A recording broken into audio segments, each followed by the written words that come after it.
Is this then reaction that Adam alluded to, especially in the media and then those on Capitol Hill who have likened this to be a heinous, impeachable offense on the part of the president simply because he walked away from a deal that was actually voluntary by nature?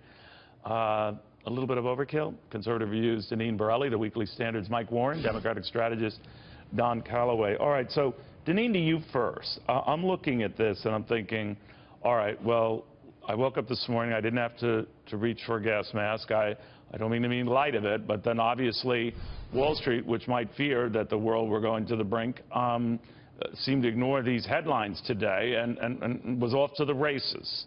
Help me connect these two. Yeah, well, listen, the liberal media is hopping mad because President Trump decided to side with the forgotten men, women, and families versus siding with government bureaucrats. And listen, you look at the headlines. One thing that is certain is that when it comes to jobs, the stock market, the economy, uncertainty is an enemy. And so with this announcement, you can see how the market went up yesterday, the S&P and the Dow Jones. They both surged yesterday and is doing well today as well.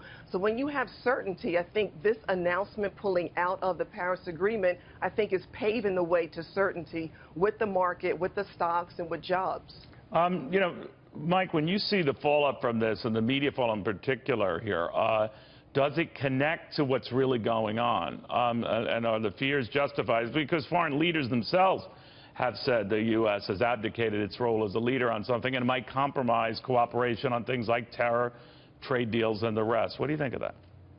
Yeah, I think a lot of the advocates, the European leaders, folks in the media sort of view climate change as this almost sort of religious call to action, and so they view sort of anybody who deviates from the big plan as, I mean, it's as if they sort of denied the divinity of Christ or something like that. So I think that explains the reaction, but the reality of the deal is that, or of the accords, was that they were pretty toothless. They were pretty much voluntary, and so you do wonder, what's the point of staying in? The counter to that is, well, what's the point of pulling out, particularly if it's going to anger our allies in Europe?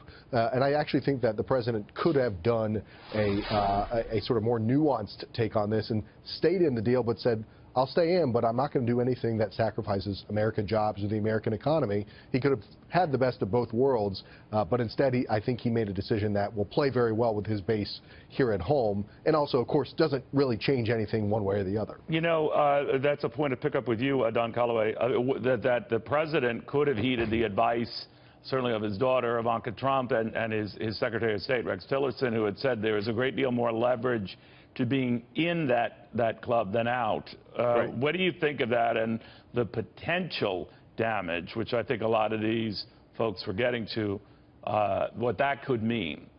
Well, it's very difficult for us to lead on environmental protection and environmentalism in general by not being a part of this most important club, which is going to get together regularly and talk about ways to reduce carbon emissions. But, Don, what if we're already doing that? What if market forces like cheaper, cleaner fuels like natural gas are already doing it? Right, but it's important to remain in the world community and engage in the discussions on the regular basis that are taking place. The Paris Accords, us pulling out of the Paris Accords, much to the dismay of probably some of my liberal friends and colleagues, it's not the end of the world. The market will dictate how clean our planet will be. But now it's incumbent upon corporations to continue to act in a socially responsible way and in a clean way. And it's also incumbent upon consumers to vote with their feet, vote with their wallets, and support the corporations who are doing the most environmental friendly practices. So the Paris Accords, Mike was right, they're fairly toothless, but it's still somewhat important from a symbolic perspective that the United States lead on environmentalism and remain in the mix. So I disagree with the president pulling us out, but it's not the end of the world, certainly. Deneen, one of the things that comes up with this decision on the part of the president is that, and I think it, you know, to Mike's point about the nuanced way the president could have handled his little nuance, and Donald Trump don't usually join in your mind, but that he was trying to sort of say, look, a lot of the things that President Obama did, I'm undoing. He did it through executive order and memoranda that sort of take these requirements away that the president had. But can he overplay his hand? There's talk now that he wants to start drilling for oil in Arctic refuge and points of Alaska that the president, his predecessor, had closed off. Can he overplay that card to the point that he starts alarming Americans? Well, Neil, listen, we have a wealth of natural resources here in our country, and some of President Trump's plans are to unleash those natural resources, coal, oil, natural gas, opening up different land areas to drill and to mine. And listen, does he have to throw then a bone, though, on this issue? I'm being very trite here, but that show that there is an environmental interest he has, because the appearance, I don't think it's necessarily true or accurate, is that he doesn't give a damn about it. Do you think he has to do something to show, yeah, I do, and here's an example? No, I disagree. He totally does care. And Neil, we have it's responsible in terms of what the companies are doing when they do drill and when they do access these natural resources. President Trump, of course, is concerned about our air and concerned about water. This is nothing but a wealth redistribution to enrich these other companies with our tax dollars.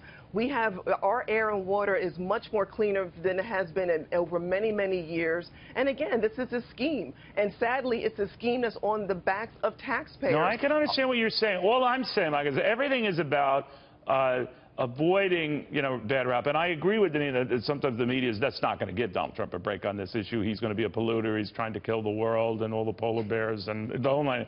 But I do think that, I know he supports some of the fuel efficiency standards that they just found them very onerous. But to remind people, I haven't given up on that. I haven't given up on clean air. I haven't given up on the allure of fracking, not only for cheaper energy, alternative energy, but for cleaner air, because we've gotten much better at that, and for natural gas. To remind people of that, and I didn't hear that in his remarks yesterday. I haven't heard them yet. I mean, that could go a long way to ease concerns that others are going to say, hey, he's an environmental killer. Yeah, I think so. And look, if we know one thing about President Trump is that he sort of cares about how people are reacting to the decisions that he made. So we may see that in the next couple days or weeks, that he may do something to sort of offer an olive branch. And I do know that I've heard that the president and the vice president, Mike Pence, were talking with leaders in Europe after this Rose Garden announcement, and we're discussing with them, look, these are the things that we are doing. So I imagine that's happening behind the scenes. We may see something sort of in front of the public on this. Again, this is why I think that staying in the Accords and making making everybody happy would have been a better tack for him long term. Don, did any of your more liberal friends say, when you look at this deal, this arrangement, it really was disproportionately putting the onus on the United States, maybe as the richest country on earth, and maybe as the biggest, at the time, polluter on earth. Now we're the second biggest polluter, but we're also the number one now in bringing emissions down.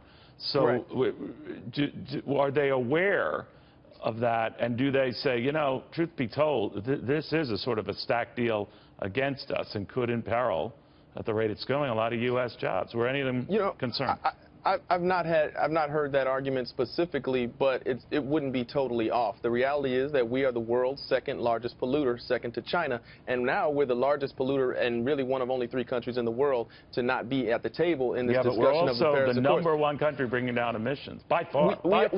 We are, and we've been doing that over the last 18 months, specifically, partly as a result of being a member of the Paris Accords. Well, actually, we've been doing it over a lot longer than that, with this move and the switch into new energy, right?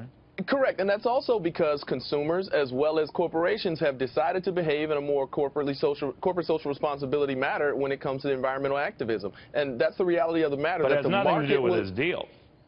It has something to do with the Paris Accords. We have decided to be a part of the discussion and in leading on the global scale when it comes to environmental responsibility. I disagree with Deneen that this is totally a scheme. Ultimately, the goal of the Paris Accords, it's not over, and we're just not in it. It is aspirational, absolutely. But it is also a way for the industrialized world to come together to pollute less. China and for us not to be involved. Anything until, what, 2030? That doesn't help us in any way, shape, or form. Deneen, it's aspirational, absolutely. But we're already far ahead of China. dollars being we are wasted. generations ahead All of right, China, guys. Deneen, in terms of our environmental progress already. So for them to get there in stages, it's reasonable for them to take action at 2030, as opposed to we who have been shouldn't have to practicing pay this. for it. We have All right, been guys. practicing in the environmental sustainability space for 30 years already, Deneen. Yeah. So it takes time and progress Guys, for I other want nations to to thank catch you up. very much.